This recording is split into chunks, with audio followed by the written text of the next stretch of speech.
Hello everyone, स्वागत है आप सभी का आपके अपने यूट्यूब चैनल नित्या लेक्चरर में। आज की इस वीडियो में हम बात करने वाले हैं रासायनिक अभिक्रिया के प्रकार के बारे में। जैसा कि मैं बता दूं, रासायनिक अभिक्रिया का जो पहला प्रकार था जिसे हम योगात्मक अभिक्रिया यानी संयोजन अभिक्रिया कहते हैं, वो हमने बता दिया। लिंक डिस्क्रिप्शन में मिल जाएगा, आप वहाँ से जाकर के उस वीडियो को देख सकते हैं।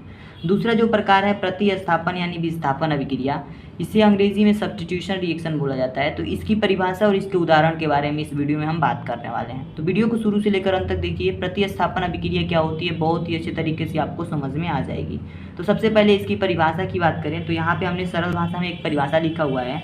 वह रासायनिक अभिक्रिया जिसमें अधिक क्रियाशील वाले तत्व या यौगिक कम क्रियाशील वाले तत्व को उसके स्थान से विस्थापित कर स्वयं उसका स्थान ग्रहण कर लेता है, प्रतिस्थापन अभिक्रिया कहलाती है। यानी कि ऐसी रासायनिक अभिक्रिया होनी चाहिए जिसमें जो अधिक क्रियाशील वाले तत्व होते हैं कम क्रियाशील वाले तत्वों के स्थान को स्वयं ग्रहण कर लेते हैं, और कम क्रियाशील वाला जो तत्व होता है उसको विस्थापित कर देते हैं, यानी कि अपने से अलग कर देते हैं। जहाँ पे ये जाते हैं अधिक क्रियाशील वाले, वहाँ से इसको विस्थापित यानी हटा देते हैं और उसका स्थान स्वयं ग्रहण कर लेते हैं। उसे हम प्रतिस्थापन अभिक्रिया कहते हैं। अब उदाहरण के तौर पे आपको बता दें तो CuSO4 जो होता है, अगर Fe के साथ यानी कि कॉपर सल्फेट को जब हम आयरन के साथ अभिक्रिया कराते हैं तो हमारा जो Fe होता है SO4 के साथ मिल जाता है और Cu बाहर निकल जाता है। तो चलिए हम इसको रिएक्शन के तौर पे समझने का प्रयास करते हैं, जिससे कि आपका ये जो भी परिभाषा हमने बताया है वो क्लियर हो जाएगा।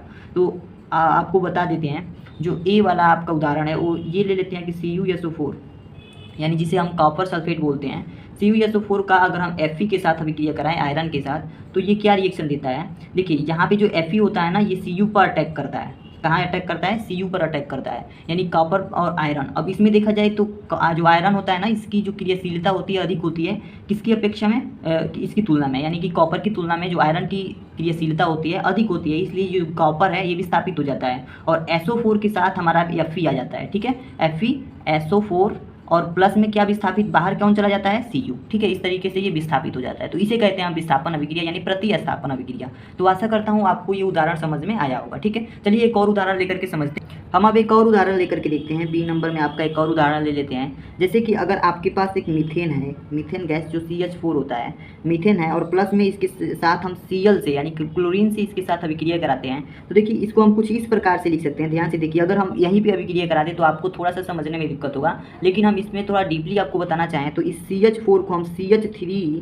और सिंगल बॉन्ड H लिख सकते हैं। ठीक है, क्योंकि H4 है तो केवल H हमें 4 दिखाना है, तो H के साथ 3 हमने लिख दिया और H को हमने साइड में रख दिया क्योंकि ये रिएक्शन करेगा। ठीक है, तो H को हमने सिंगल बॉन्ड के साथ दर्शा दिया। इस CH4 को हम इस तरीके से लिख दिए।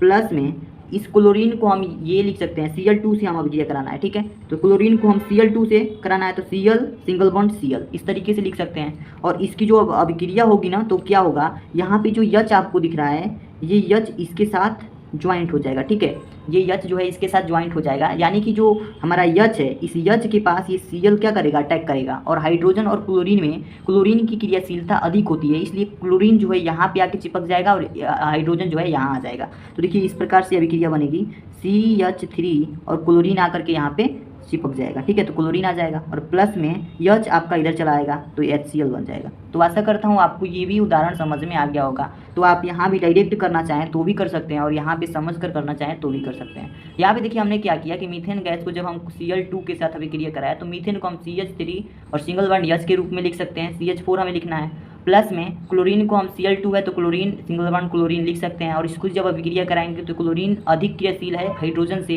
तो क्लोरीन इसका जगह ले लेगा और इसको विस्थापित कर देगा। तो इस तरीके से ये एक प्रतिस्थापन अभिक्रिया का कार्य करेगा, जिसे हमने अच्छे से समझा दिया। तो आशा करता हूँ आपको ये उदाहरण और इसकी परिभाषाएं समझ में आई होंगी। किसी भी तरीके की कोई भी प्रॉब्लम हो तो कमेंट करके ज़रूर बताएं। अगर आप संयोजन अभिक्रिया को अभी तक नहीं समझे हैं तो जा करके लिंक डिस्क्रिप्शन में मिलेगा, वहाँ से समझ लीजिए, क्योंकि बहुत ही अच्छे तरीके से मैं सभी चीज़ों को क्लियर करते हुए चल रहा हूँ। ठीक है, तो आज के लिए इतना ही दोस्तों, मिलते हैं नेक्स्ट वीडियो में। जितनी भी चीज़ें हमने बताया उतनी चीज़ें तैयार कर लीजिए। तब तक के लिए धन्यवाद।